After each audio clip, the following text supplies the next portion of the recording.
Hi, I'm Emma. I spent 4 years busting my ass in college for this moment, landing an internship at Horizon Marketing, one of the top firms in the city. And I was freaking late. The elevator couldn't move fast enough as I checked my phone. 9:27 a.m. Almost half an hour late on my first day. Great first impression, Emma. Real professional. I burst through the glass doors of the 34th floor, nearly colliding with a woman carrying a stack of portfolios. I'm so sorry. I'm Emma Wilson, the new intern. My train got stuck between stations and... Deep breath, honey. I'm Victoria Reynolds, office manager. We figured there was a delay. Let's get you settled. Victoria led me through an open workspace buzzing with activity. The intern desk is over here. Drop your things and I'll take you to meet the team. After a quick round of introductions that left me with a blur of names and faces, Victoria guided me toward the conference room. Last stop, meeting the boss himself. My stomach dropped the moment I stepped inside.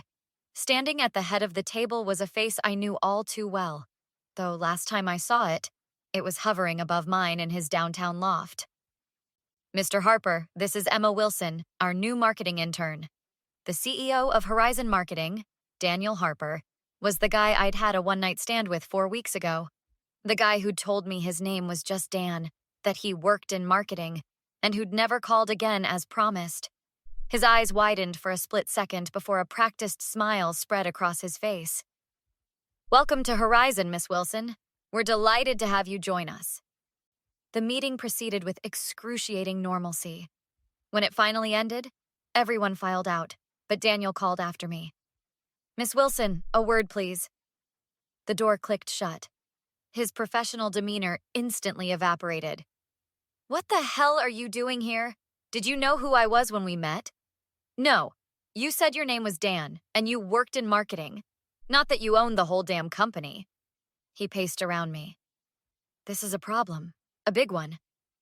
Look, we're both adults. It was one night. We can just forget it happened and keep things professional. His laugh was cold. Sure, but you should know. I have a certain reputation to maintain. If word got out, I'm not going to tell anyone. Good, because internships can end as quickly as they begin. He stepped closer. Though there could be advantages to our history. I often mentor promising talent directly. Private meetings, career guidance. His fingers brushed my arm. I stepped back. I'm here to work, Mr. Harper. That's it. Later that afternoon, I was sorting through briefs when another intern plopped down beside me. You're the late girl, right? I'm Mia. Emma? And yeah, not my finest moment. Don't sweat it. But heads up, saw you talking with Harper. Be careful there. What do you mean? Mia lowered her voice.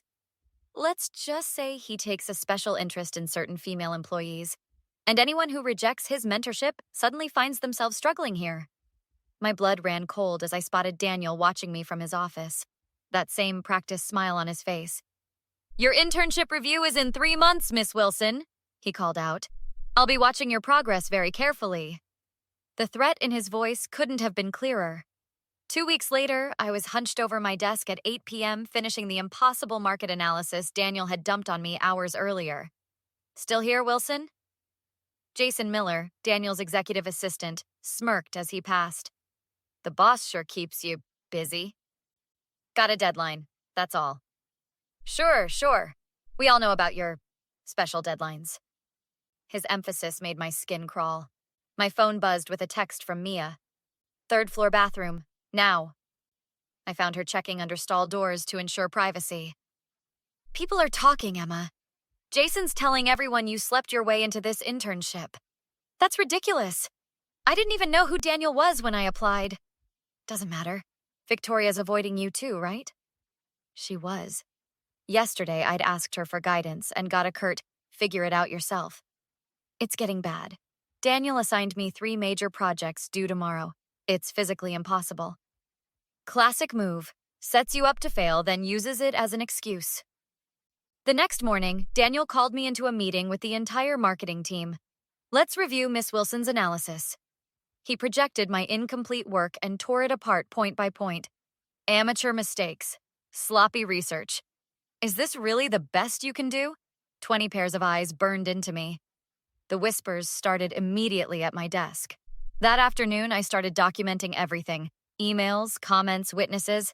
By Friday, I had a thick folder of evidence. "You need to speak with Sam in HR," Mia insisted during lunch. Samantha Davis, HR director, listened impassively as I presented my case. "These are serious allegations against our CEO. I have documentation and witnesses.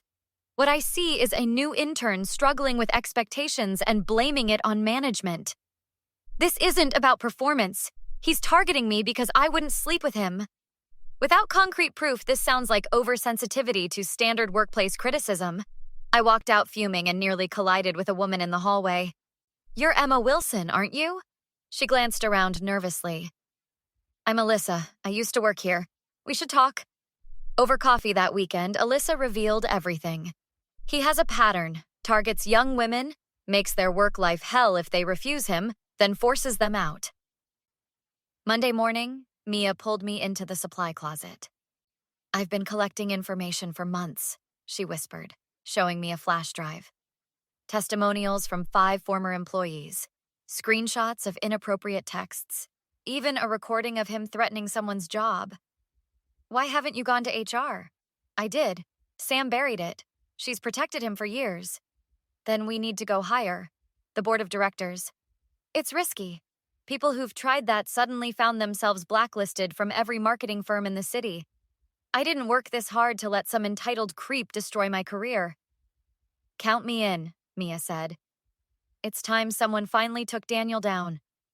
That night, Mia and I camped out at my apartment, spreading documents across my coffee table. Our plan needed to be airtight. "We need more victims to come forward," I said, sorting through Alyssa's contact information. "I've got 3 who might talk, but we need something concrete on Daniel himself." "Like a recording?"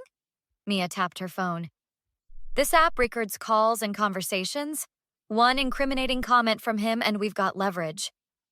By the end of the week, we'd compiled a disturbing pattern. 5 former employees shared nearly identical stories: inappropriate comments, impossible deadlines, professional sabotage, and Victoria helping cover it all up. "Why would Victoria protect him?" I asked Alyssa over coffee. "She was his first victim years ago. She chose to play along. Now she's too deep in it." That explains the cold shoulder once Jason started those rumors. "Victoria knows her position depends on Daniel. If he falls, she loses everything." Monday morning, I placed my phone in my jacket pocket, recording app running, as I entered Daniel's office for our scheduled meeting. "Close the door, Emma." The way he said my first name made my stomach turn. "Your performance has been disappointing. I've met every impossible deadline you've thrown at me. Yet the quality isn't there. Your probation period ends next week.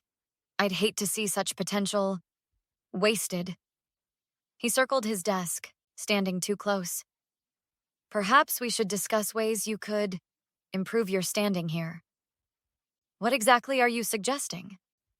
"Smart girl like you? I think you know. The Horizon Hotel is quite discreet. Friday night, perhaps? You're asking me to sleep with you to keep my job? I'm offering you an opportunity to advance your career through alternative performance metrics. And if I refuse?" His smile vanished. "Then Monday will be your last day, and good luck finding another position when I tell everyone how you tried to sleep your way to the top, but couldn't even do that properly." I walked out, heart pounding, and checked my phone. The recording was crystal clear. "Got it," I texted Mia. "Bring it to my place tonight. Alyssa and the others will be there." That evening, 7 women gathered in Mia's living room, each with their own Daniel story. "Sam is the gatekeeper to the board," explained Rachel, a former marketing director. "Without her, they'll never hear us." "She shut me down last time," I reminded them. "She won't be able to ignore 7 women and a recording," Mia said. The next morning, we marched into Sam's office together. Her eyes widened. "What is this?" "This is every woman Daniel Harper has harassed, threatened, or forced out," I said, placing my folder on her desk.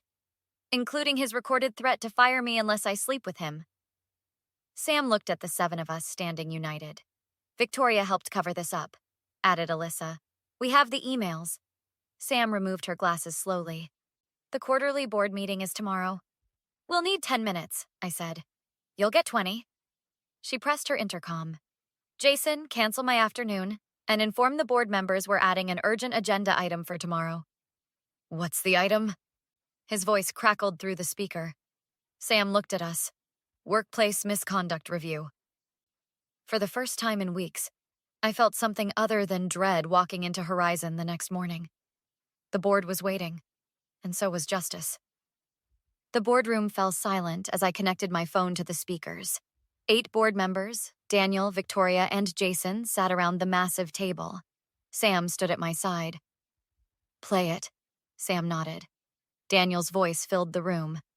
I'm offering you an opportunity to advance your career through alternative performance metrics. My voice. You're asking me to sleep with you to keep my job? His response. Then Monday will be your last day. And good luck finding another position when I tell everyone how you tried to sleep your way to the top. Daniel lunged forward. This is completely out of context. She's been underperforming. Is that why you assigned her 3 major client presentations with less than 24 hours notice? Mia stepped forward from the back of the room. Who let an intern in here? Daniel demanded. The board chair raised her hand. We invited all relevant witnesses. Daniel composed himself. This is clearly a setup. Emma pursued me after a one-night stand. Actually, Alyssa interrupted, we have 7 women with identical stories spanning 8 years. Disgruntled former employees with an axe to grind, Victoria cut in. None of them could handle the pressure of a competitive workplace. I placed a folder in front of each board member. These are emails showing Victoria Reynolds arranging settlements and NDAs for 6 harassment cases. 3 were personally signed by her. Victoria paled. I was following protocol. For harassment that never happened? Asked a board member, flipping through pages. Jason cleared his throat. If I may speak? Daniel shot him a warning look. Mr. Harper instructed me to spread rumors about Emma sleeping her way into the internship. I have the texts. He slid his phone to the board chair. He's done this before. I was following orders. You spineless, Daniel started. That's enough, the chair interrupted. Miss Wilson, do you have anything else to add? Just this. While gathering evidence, we discovered 3 clients who pulled accounts because of Daniel's behavior toward female employees at their companies. The Allen Group, Marathon Media, and Pritchard Industries. A board member in a charcoal suit straightened. Those accounts represented $15 million in annual billing. The chair called for a brief recess. When they returned, their decision was unanimous. Mr. Harper, your employment is terminated, effective immediately. Miss Reynolds, the same applies to you. Mr. Miller, you're on probation pending further review. Daniel stood, red-faced. You can't do this. I built this company, and now you've damaged it, replied the chair. Security will escort you out. As Daniel was led away, he hissed at me. I'll ruin you in this industry. Good luck with that when your non-compete kicks in and everyone knows why you were fired, I replied. 2 weeks later, Mia and I sat in the chair's office. We're restructuring after this situation. We'd like to offer you both permanent positions in our new ethics compliance division. I later heard Daniel tried to launch a competing agency, but investors backed out when they Googled his name and found the lawsuit details. Victoria had to relocate to find work. Jason remained on probation, keeping his head down. When Daniel sent a long apologetic email 6 months later, begging for a chance to explain, I didn't even finish reading it before hitting delete. Some people don't deserve forgiveness. Some bridges are meant to stay burned. The day they removed Daniel's name from the company lobby was the day I finally felt like I'd won. Not just for me, but for Alyssa, Rachel, and every woman who'd been silenced before. How's it feel? Mia asked, as we watched the letters come down. Like justice. And that was worth everything. What do you think? Was Emma right to delete Daniel's apology email without reading it completely? Or does everyone deserve a chance to explain themselves regardless of what they've done? Would you have given Daniel a chance to apologize after everything? Or do some actions cross a line where forgiveness isn't an option? Share your thoughts in the comments below. If you enjoyed this story of workplace revenge, don't forget to hit that like button and subscribe for more stories just like this one. Your support helps this channel grow, and I'd love to hear what kind of revenge stories you want to hear next.